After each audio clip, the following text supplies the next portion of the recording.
letters shared between a woman and her husband.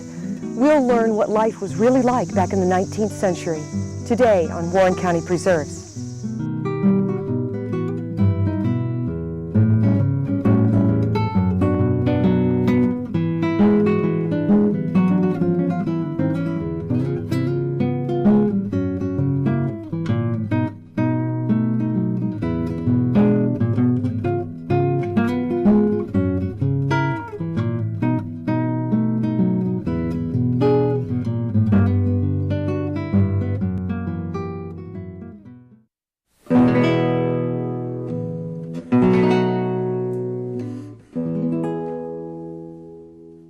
Welcome to Warren County Preserves.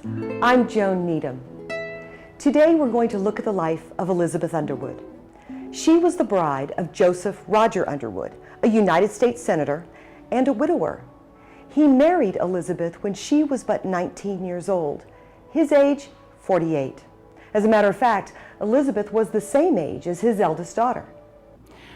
We know very little about her in the early years of their marriage. In 1847, he was elected to the United States Senate, and she went with him the first 2 years when he went back to Washington. But when he went back in 1849, she stayed in Bowling Green. Now, in the intervening years, they had bought a farm on the far side of the river. They always referred to it as the Bend, and if you look at a map of how the Barren River bends, this farm is truly in a bend of the river. They want to build a house over there.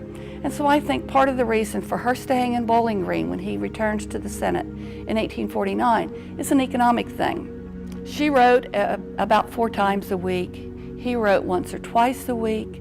They saved their letters, and we have this wonderful dialogue between the two of them. Elizabeth had a wonderful sense of humor, and this and other parts of her personality really show through her letters. For example, in February of 1851, apparently she had written and he was very busy and had not answered as many letters as she thought he ought.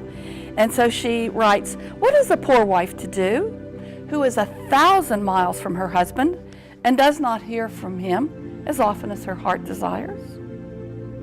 In case my letters have all reached you safely and lie forgotten under some of the accumulated rubbish on your table, please hunt them up and write a long epistle in reply to the various items contained in mine of January 7th, 14th, 18th, 19th, 22nd, 25th, 29th, 30th, and also this of February the 7th. You talk about a hint. One of the things that they do during the period of time that he is in Washington is send a family of slaves to Liberia. Now let me back up a little and talk about this. Joseph Underwood had inherited slaves, as had Elizabeth. He was opposed to slavery. He is one of the members of the American Colonization Society. What do you do if you own slaves and you're opposed to slavery? To sell them would be rather odious. That's the worst part of slavery.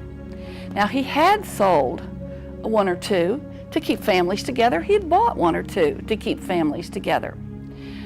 He had freed a few, but the laws of Kentucky made it rather difficult, and Kentucky had more lenient laws than other states, made it very difficult to free your slaves. So the American Colonization Society came up with this idea of free them and send them to Liberia. This is the home of their ancestors, and they should be happy to go. During these letters then, Elizabeth prepares a family of slaves to go to Liberia. There's Davy, there's Sally, and there's the 2 children who are, I don't remember, 8 and 5 or something like that. And in her letters to Joseph, Elizabeth enumerates everything that she prepares and rounds up for them to take with them. The tools, the seed, the clothing, the fabric, everything imaginable. It's a wonderful, wonderful listing of what a family would need to set up housekeeping. She also talks a great deal about sending these this family. Sally is a female Napoleon as regarding ambition, and she will make great effort, I am sure, to succeed in Liberia. She promises to send back their true views on things and speaks of spinning, weaving, and engaging in all kinds of domestic produce. I hope they do well, and I wish all of their brethren and sisters, the descendants of Ham, were back in their own country. I think this says a whole lot about race relations. They're opposed to slavery, but they don't see blacks and white on equal footing. Though we do not know exactly what happened to Sally and her family, we do know from other letters during the period that families in similar situations faced some very real hardships. Among them, disease, the lack of knowledge of what crops to raise in that climate, but more importantly, the feeling that they were outsiders in their own land. When we return, we'll look at some of the challenges that Elizabeth faced in designing and building this house.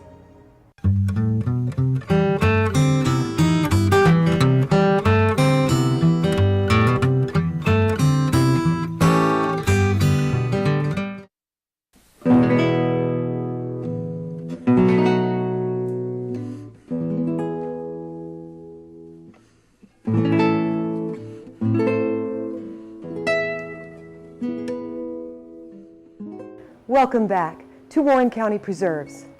Many of the day-to-day decisions, such as the running of the farm, the raising of the children, and even the construction of this house, fell to Elizabeth because her husband, Senator Underwood, was in Washington most of the time. As a woman living in the 21st century, I think some of the problems that I would have as a woman left alone are nothing compared to this 19th century woman. She has no credit card.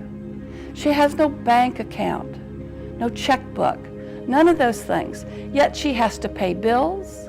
She also collects some of his legal fees, and so she has to know how to deposit these in the bank. Every time she has a bill that needs to be paid that's anything more than a few dollars, she has to write Joseph and ask him for the money. And he in turn writes to the bank manager in Bowling Green, makes arrangements for her to go to the bank and get the money. I just can't imagine running a household like this, where you had no easy way of paying the bills and getting things done. It's my idea of a pretty awkward way to run a business. But in her letters, she talks about all this. She is extremely astute at mathematics, and this is a period of time when women weren't supposed to bother their little heads with such things as math, and she is quite good at it. Senator Underwood was indeed fortunate to have such an astute businesswoman for a wife. It was Elizabeth's intelligence and her sheer determination that helped to design and build this home. One of the things that they do during this 4-year period that they are separated is plan the building of a fine new home. I can't imagine doing it by mail, but she reads lots of books. He consults architects in the Washington area, and between the two of them, they do a lot of battering back and forth about the house they want to build.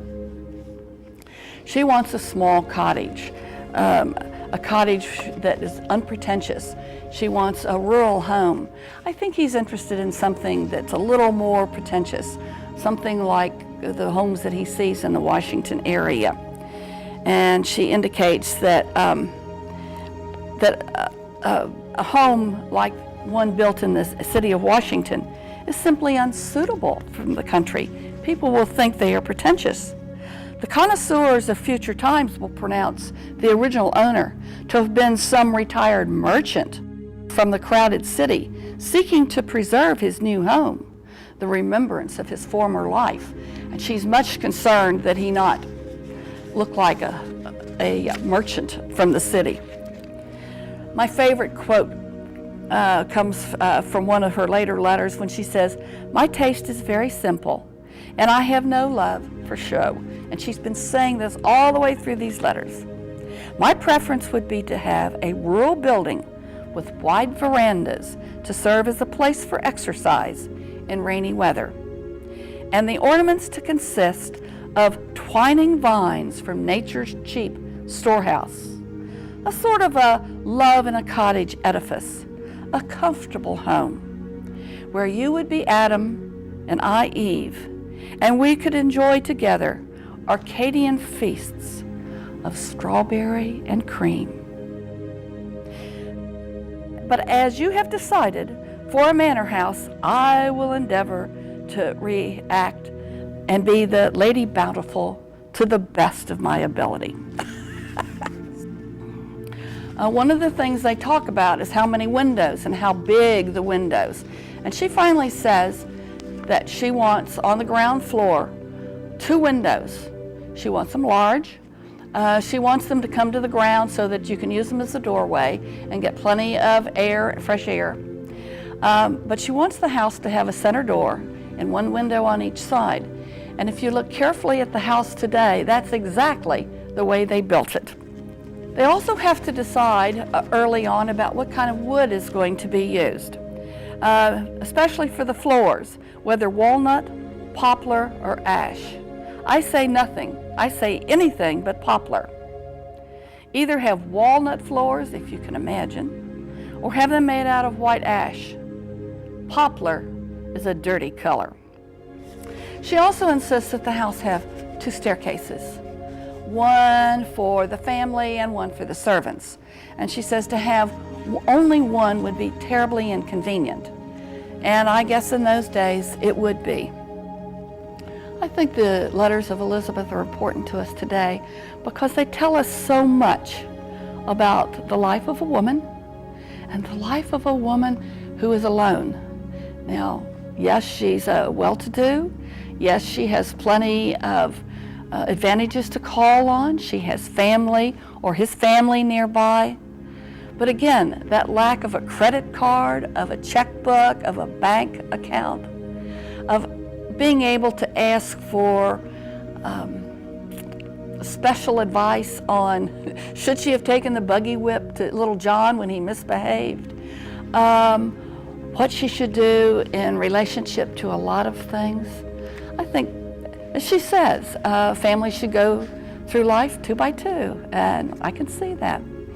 The letters also tell us a great deal about Bowling Green, and it's the kind of stuff that you cannot find in newspapers. It's the life of a woman left alone, a small town, what life is like, the nitty-gritty of everyday life. And that, to me, is hard to find anyplace else, and it truly is fascinating. The letters between Elizabeth Underwood and her husband give us a personal, intimate look at their life in the 19th century. Those letters, coupled with this wonderful house, give us a picture of our past and help us put today in perspective. Join us next month for a look at local history here on Warren County Preserves.